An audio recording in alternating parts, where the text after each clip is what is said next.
آمنت باللہ صدق اللہ العظیم و صدق رسولہ النبی الکریم الامین ان اللہ و ملائکتہ یصلون علی النبی یا ایہا الذین آمنوا صلوا علیہ وسلموا تسلیما الصلاۃ والسلام علیک یا رسول اللہ وعلی آلک وصحبہ یا حبیب اللہ الصلاۃ والسلام علیک یا خاتم النبیین وعلی آلک وصحبہ یا شفیع المذنبین رب صلی وسلم دائما ابدا علی حبیبک خیر الخلق کلہم۔ اللہ رب العزت جل وعلا کی حمد و ثنا اور اس کے پیارے حبیب لبیب، دلوں کے طبیب، سرور کائنات، مفخر موجودات، باعث تخلیق کائنات، ہادی السبل، ختم الرسل، مولا کل، آئینہ حق نما، مظہر ذات کبریا، قاسم رزق خدا، احمد مجتبی، جناب محمد مصطفیٰ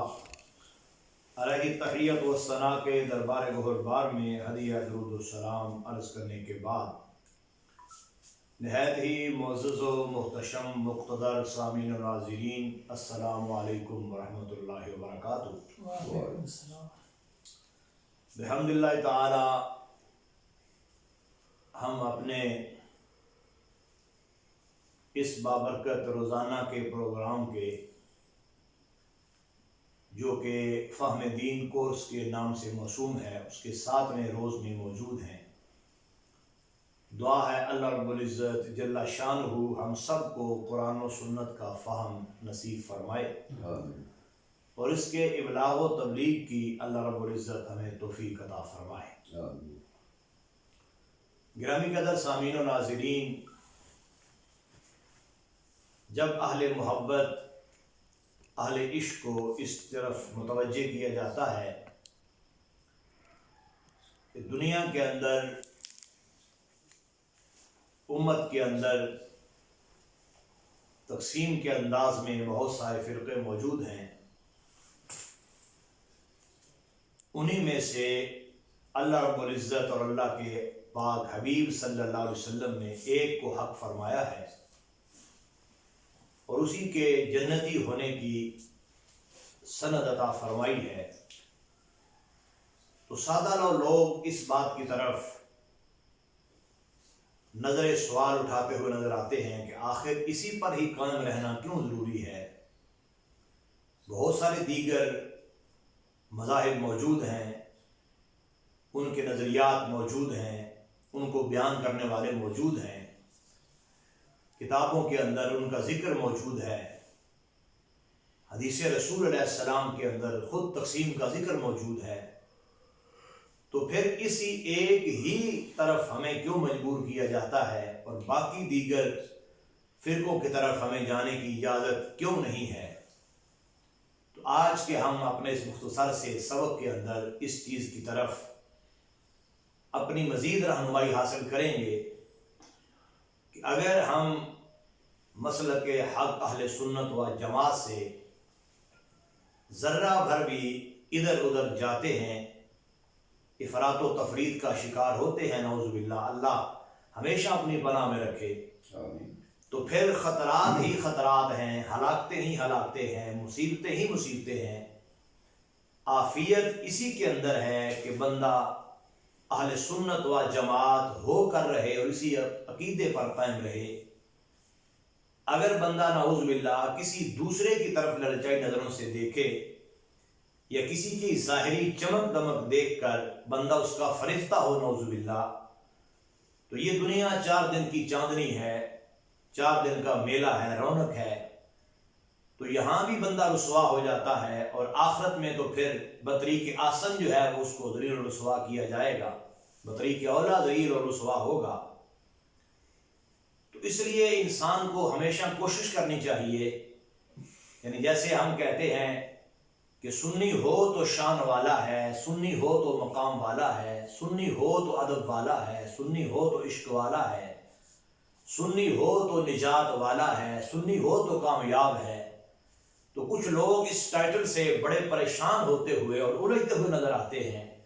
کہ اگر میں سنی نہ ہوا تو پھر کیا ہوگا، اگر نعوذ باللہ میں سنی نہیں بنتا تو پھر مجھے کیا ہوگا، یا کیوں سنی ہونا لازم ہے، ضروری ہے۔ تو ہم اس بات سے باخبر کر رہے ہیں کہ اگر دنیا و آخرت میں کامیابی چاہتے ہو، ذلت اور رسوائی سے بچنا چاہتے ہو، کامیابی کی ضمانت چاہتے ہو، کامیابی اپنا مقدر بنانا چاہتے ہو، تو پھر مسلک حق اہل سنت و جماعت کے عقائد و نظریات پر کاربند ہونا پڑے گا، اسی پر قائم رہنا پڑے گا۔ اور یہاں میں یہ بات ضروری کر دینا سمجھتا ہوں کہ یہ نہیں ہے کہ یہ پہلے کبھی کسی اکابر نے، بزرگ نے، محدث نے، مفسر نے بیان نہ کیا ہو، یہ کوئی صرف ڈاکٹر محمد اشرف آصف جلالی صاحب نے آ کے تشریح کر دی ہو، تو پھر لوگوں کو اعتراض کا حق حاصل تھا کہ دیکھو کسی امام نے نہیں کہا، کسی محدث نے نہیں کہا، کسی مفسر نے نہیں کہا، یہ صرف جلالی صاحب کا بیان کردہ نظریہ ہے یا معاذ اللہ من گھڑت تشریح ہے، تو پھر کسی کو حق حاصل تھا۔ اگرچہ وہ بھی دیکھا جائے تو حضرت استاد گرامی کوئی اپنی ذاتی تشریح نہیں کرتے، کسی بھی موقع پر یا کسی بھی موضوع پر جب تحقیق سامنے آتی ہے تو وہ پیچھے 14 صدیوں کا پورا منظر موجود ہوتا ہے، اور پوری وہ تشریحات اور توجیحات جو ہے وہ دلائل کی روشنی میں مزین کر کے سامنے پیش کیے جاتے ہیں۔ تو اب اس طرف مزید جانے سے پہلے رسول اللہ صلی اللہ علیہ وسلم کے فرمان سے پہلے بھی میں نے جو قرآن مجید کا مقام تلاوت کیا ہے، اللہ رب العزت جل شانہ نے اپنے پاک کلام میں اس چیز کا اظہار فرمایا ہے، یوم تبیض وجوہ وتسود وجوہ، کہ جس دن قیامت قائم ہوگی، حشر کا دن ہوگا، کچھ چہرے سفید ہوں گے، کچھ چہرے سیاہ ہوں گے۔ تو اس کی تفسیر کے اندر حضرت علامہ علاء الدین خازن رحمہ اللہ تعالیٰ فرماتے ہیں کہ 2 قسم کے لوگوں کا ذکر ہے، 2 قسم کے چہروں کا بیان موجود ہے، کچھ اس دن سفید ہوں گے، کچھ اس دن بڑے سیاہ اور کالے ہوں گے، جیسے دنیا میں بھی کالے کالے ہیں اور حشر میں بھی انشاءاللہ کالے کالے ہوں گے۔ تو اس کو بیان کرتے ہوئے کیا خوبصورت آپ نے تشریح فرمائی، آپ فرماتے ہیں تبیض وجوہ اہل سنت والجماعہ، جن کے چہرے سفید ہوں گے، چمک رہے ہوں گے، وہ اہل سنت والجماعت کے چہرے ہوں گے، اور جو سیاہ ہوں گے، کالے ہوں گے، پھٹکارے ہوئے دھتکارے ہوئے ہوں گے، وہ اہل بدعت اور اہل دلالت کے چہرے ہوں گے۔ اور خود رسول اکرم شفیع معظم صلی اللہ تعالیٰ علیہ وسلم نے اپنی امت کے اندر تقسیم کی طرف اشارہ فرمایا اور یوں فرمایا ستفترق امتی علی 73 ملہ او فرقہ کلہم فی النار الا ملۃ واحدہ، فرمایا یہ تقسیم ہوتے ہوتے 73 تک چلی جائے گی، اور 73 میں پھر ہر ایک اگرچہ حق بجانب ہونے کا دعوے دار ہوگا، نجات کا ضامن بنے گا، اپنے تئیں دعوت یہی دے گا کہ صرف حق میرے پاس ہے اور میں حق پر قائم ہوں، مگر میں یہ وضاحت کرتے ہوئے اپنے غلاموں کو بتا رہا ہوں کہ ان میں حق و جانب ایک ہوگا، دعوے دار اگرچہ کئی ہوں گے یا سارے ہوں گے، مگر حق و جانب جو ہے وہ ایک ہی ہوگا۔ اس میں آپ نے ملہ واحدہ کا باقاعدہ الفاظ استعمال جب فرمائے، اور پھر آگے حدیث کے اندر یہ موجود ہے جس کو امام ترمذی نے جامع ترمذی میں دیگر محدثین نے بھی بیان کیا ہوا ہے۔ تو یہ البریقہ شرح الطریقہ، اس کی جلد اول ہے، امام ابی سعید خادمی کونوی جو ہے، جن کا سن وصال 1176 ہجری ہے، وہ کیا ارشاد فرماتے ہیں، اور پھر میں وہی جملے دہراؤں گا کہ یہ کتاب کوئی کل کو یہ نہ کہے کہ یہ تو ڈاکٹر اشرف آصف جلالی صاحب نے لکھی ہوئی تھی تو انہوں نے پڑھ کے سنا دی۔ تو میں یہ جملہ پھر کہہ رہا ہوں کہ اگرچہ بیان ان کا بھی وہی ہوتا ہے جو قرآن و سنت کی تشریح ہوتی ہے اور اکابرین اہل سنت کے افکار و نظریات کی ترجیح ہوتی ہے۔ اب دیکھیے یہ امام کیا فرماتے ہیں، البریقہ شرح طریقہ جلد اول ہے، اس کے اندر امام ابو سعید خادمی کونوی جو ہے وہ کیا ارشاد فرماتے ہیں حدیث شریف کے الفاظوں پر، قالوا من ہی یا رسول اللہ صلی اللہ علیہ وسلم، جب صحابہ کرام نے سرکار دو عالم صلی اللہ علیہ وسلم سے یہ دریافت کیا، پتہ کرنا چاہا کہ تقسیم جب اتنی زیادہ ہو جائے گی تو ان میں سے جب صرف ایک ہی نجات والا ہوگا، نجات کا ضامن ہوگا اور ایک ہی حق بجانب ہوگا، تو پھر ہمیں اس کے بارے میں رہنمائی عطا فرمائیے، وہ کون ہے؟ قالو، صحابہ کرام نے عرض کیا، من ہی یا رسول اللہ ہے، وہ کون ہوں گے یا وہ کون جماعت ہوگی، کس نام والی ملت ہوگی؟ تو آپ نے جواب ارشاد فرمایا، قال ما انا علیہ واصحابی، یہ وہ ہوگی جس پر میں ہوں یا میرے صحابہ جس طریقے پر ہوں گے، جو اس طریقے کو اپنانے والی جماعت ہوگی وہ حق پر ہوگی، حق پر قائم ہوگی۔ اب یہ لکھ کے اگلا جو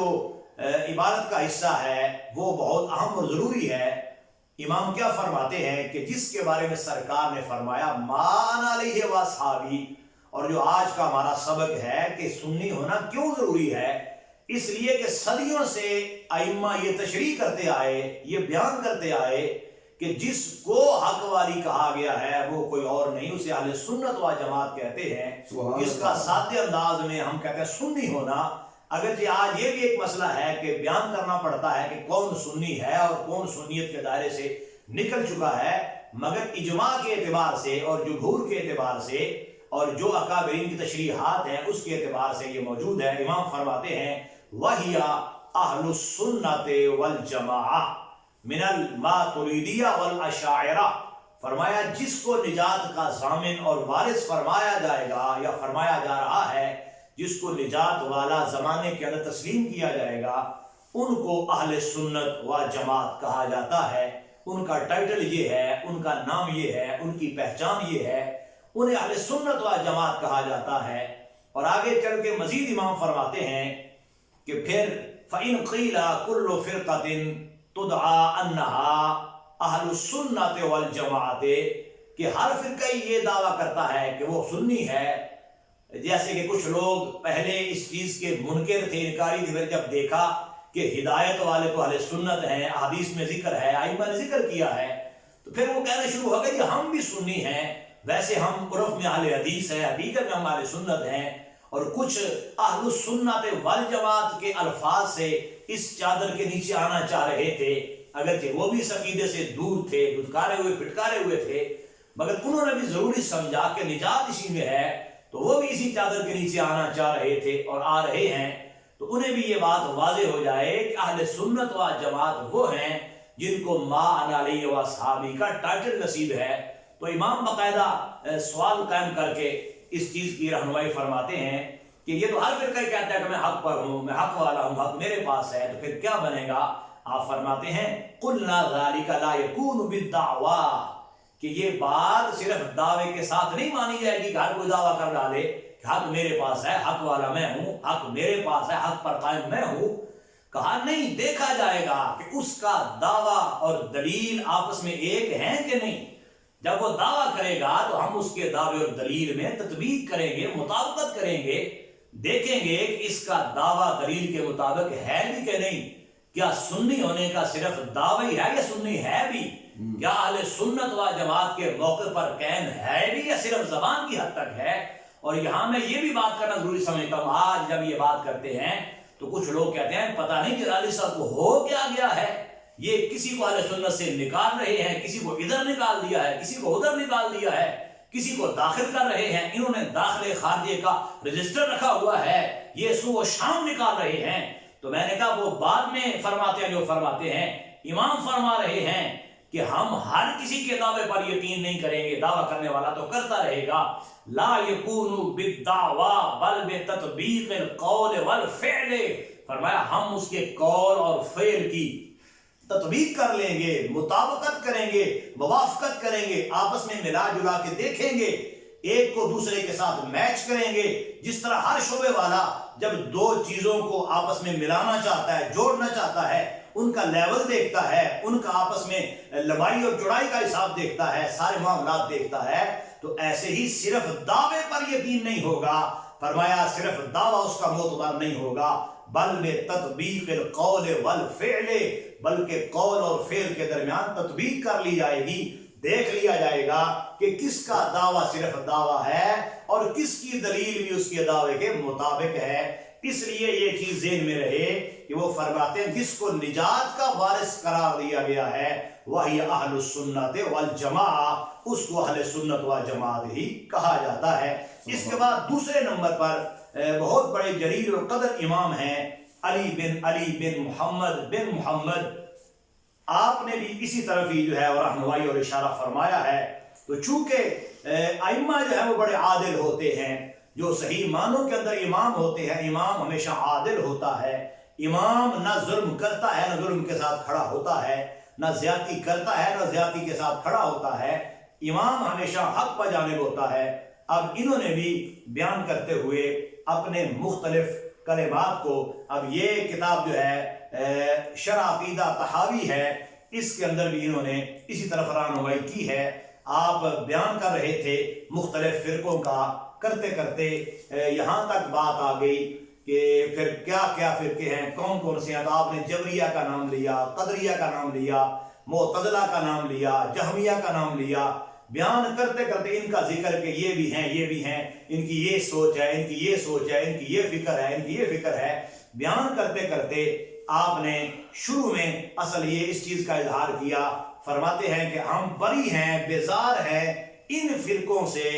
جو یہ عقائد رکھتے ہیں، جہمیہ ہیں، مرجیہ ہیں، قدریہ ہیں، جبریہ ہیں، معتزلہ ہیں، ان کا ذکر کر کے ہم ان سے بھی بیزار ہیں، ہم ان سے بھی بیزار ہیں، ہم ان سے بھی بیزار ہیں۔ آگے بیان کرتے کرتے آ گئے، آپ فرماتے ہیں وَغَيْرِهِمْ مِنَ الَّذِينَ خَالَفُوا السُّنَّةَ وَالْجَمَاعَةِ، فرمایا یہ سارے جن کا ذکر کیا ہے، کچھ یہ ہے، کچھ ان کے علاوہ اور ہیں، یہ کون ہیں؟ جنہوں نے سنت اور جماعت کی مخالفت کی ہوئی ہے، سنت سے بھی دور ہیں اور جماعت سے بھی دور ہیں۔ یعنی دوسرا معنی یہ ہے کہ اہل سنت و جماعت کے عقائد سے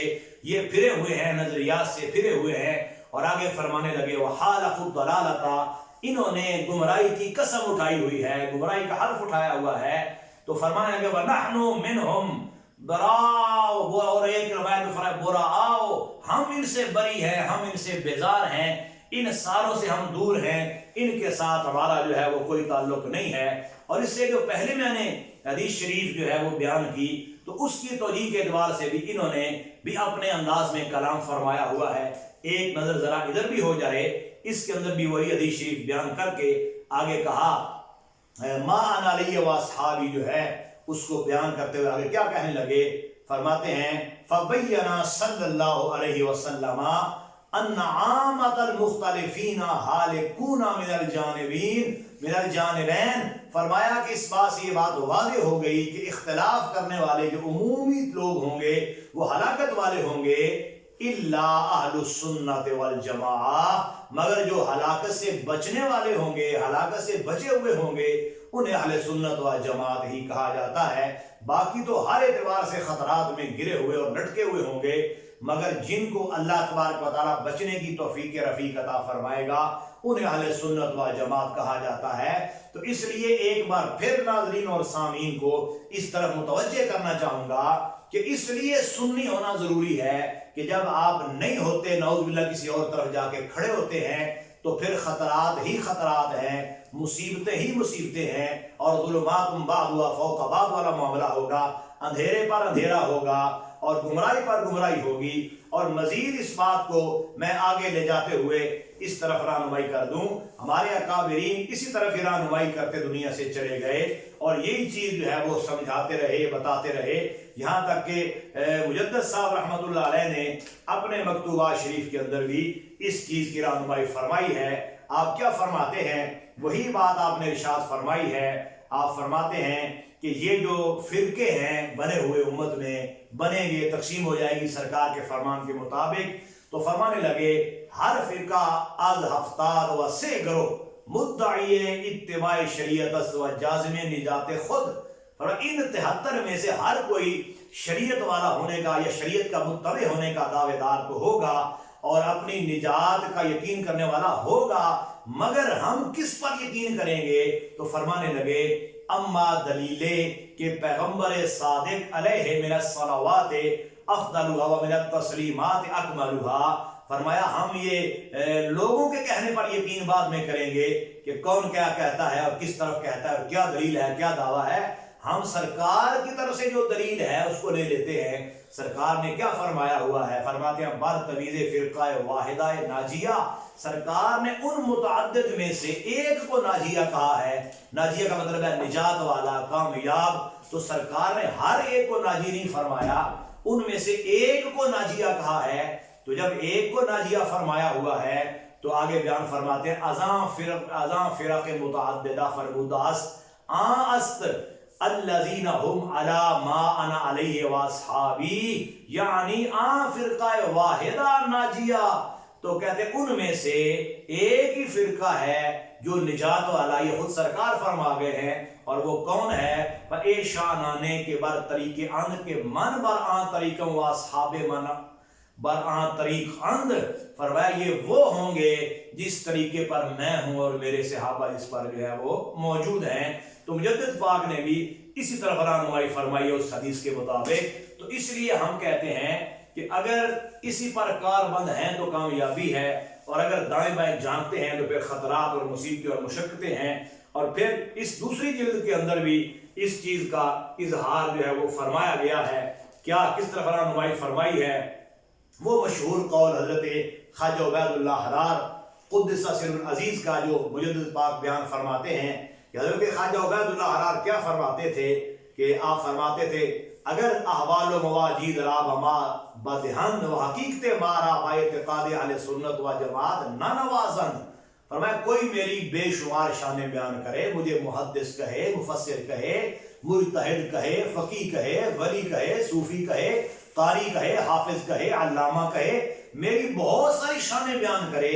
مگر یہ سارا کچھ کہہ کے مجھے سننی نہ کہے، تو فرمایا میں یہ سمجھوں گا جز خرابی ہے جنبی دانم، ہم یہ سمجھیں گے کہ بیان کرنے والے نے مجھے کچھ بھی عزت نہیں دی، مجھے کچھ بھی شان نہیں دی، میرا کوئی مقام بیان نہیں کیا، اور اگر یہ بڑے بڑے القابات نہ بیان کرے، بس مجھے سننی کہہ دے، تو میں سمجھوں گا کہ میری ساری شانیں جو ہے وہ بیان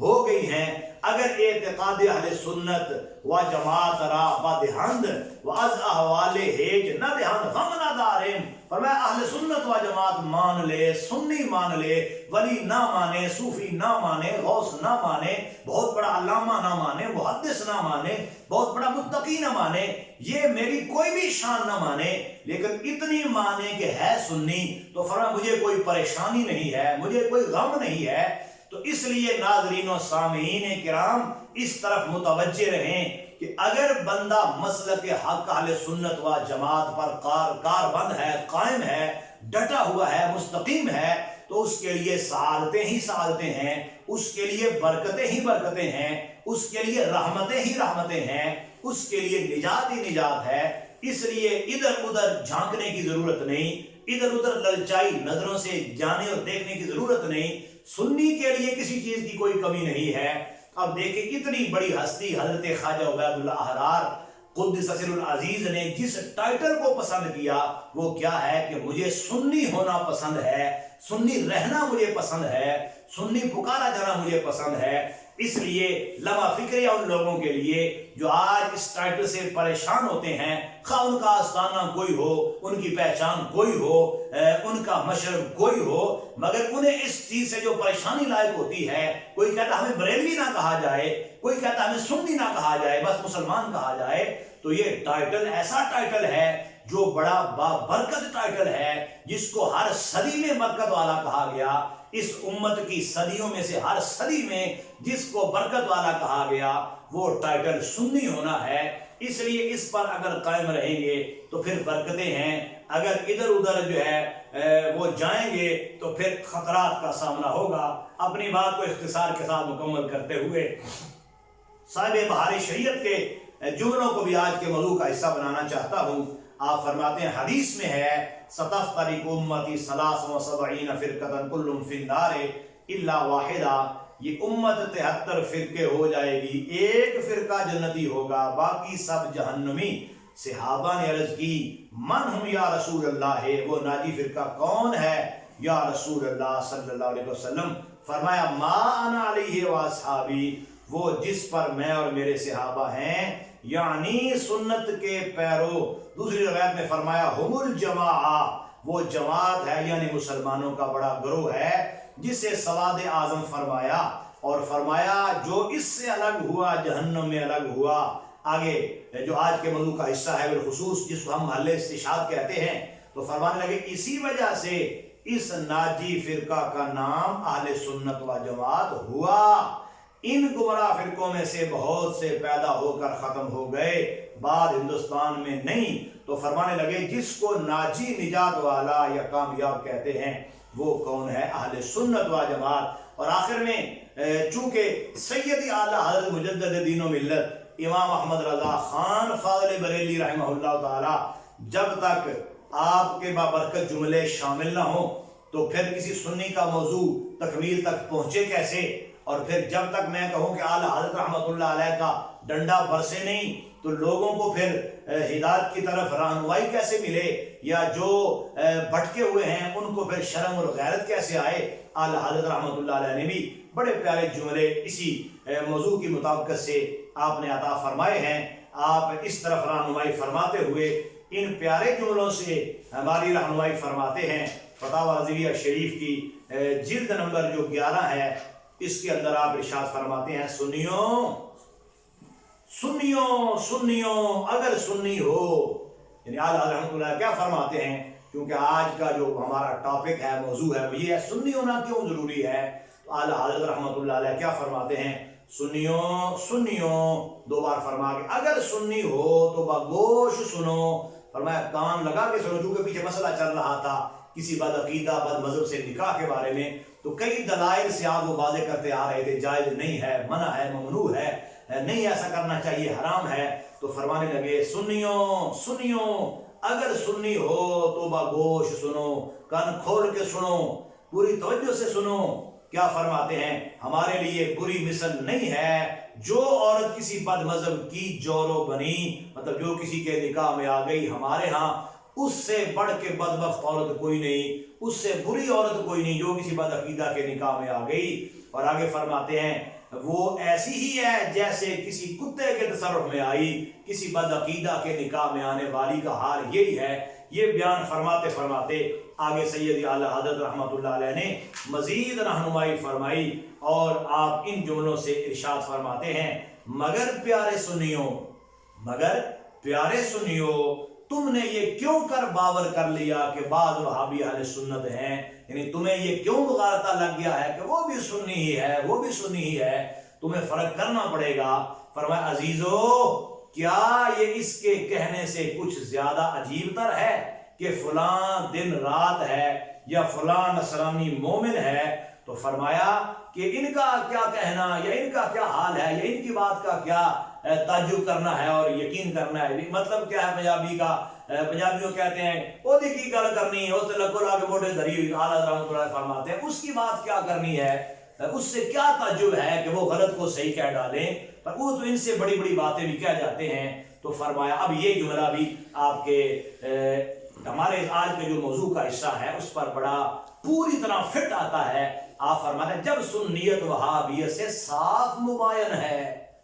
کہ جب سنی کسی اور کے ساتھ مل نہیں سکتا، جڑ نہیں سکتا، بیٹھ نہیں سکتا، شامل نہیں ہو سکتا، اس کی تشریح اور ہے، اس کی تشریح اور ہے، اس کے نظریات اور ہیں، اس کے نظریات اور ہیں۔ فرمایا یہ صاف مباین ہے تو ان کا اجتماع کیوں کر ممکن ہے؟ فرمایا کیویں یہ دونوں، کیسے ان دونوں کو اکٹھا کیا جا سکتا ہے؟ یہ دونوں جڑ کیویں سکتے نے، اکٹھے ہو کیویں سکتے نے؟ کون؟ ایک سنی تے دوجا غیر سنی، ایک سنی ہے دوسرا سنی نہیں ہے، تو ان کا اجتماع ہو نہیں سکتا، اکٹھے ہو نہیں سکتے۔ اس لیے ہم نے پیغام دیا آج ماہ سیام کے مقدس دن کے اندر کہ سنی ہونا اس لیے ضروری ہے کہ اگر ادھر ادھر انسان ہو تو پھر بھٹکے گا، تباہ ہوگا، برباد ہوگا۔ اور میرے امام نے کیا خوب فرمایا، آپ فرماتے ہیں سید اعلیٰ حضرت رحمۃ اللہ علیہ، آپ فرماتے ہیں اہل سنت کا ہے بیڑا پار، اصحاب حضور نجم ہیں اور ناؤ ہے اطرت رسول اللہ کی۔ اور اسی لیے ہمارے استاد گرامی کنز العلماء فخر اسلام حضرت ڈاکٹر مفتی محمد اشرف آصف صاحب جلالی جدہ شرف ہو، آپ اس لیے اس نعرے کے اندر ارشاد فرماتے ہیں کہ ذرا یہ سن لیں روافض بھی خوارج بھی،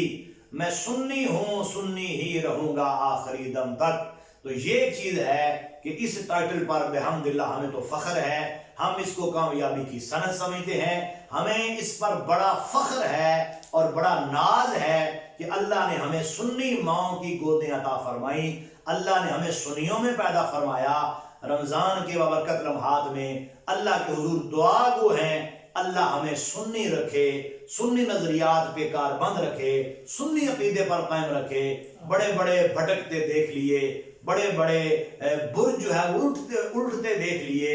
بڑے بڑے بظاہر استقامت کے پہاڑ ہم نے پھسلتے اور لرزتے ہوئے دیکھ لیے۔ اللہ ہمیں اپنی پناہ عطا فرمائے، اسی بابرکت سوچ، عقیدے اور نظریے پر اللہ ہمیں کاربند رکھے۔ وآخر دعوانا الحمدللہ۔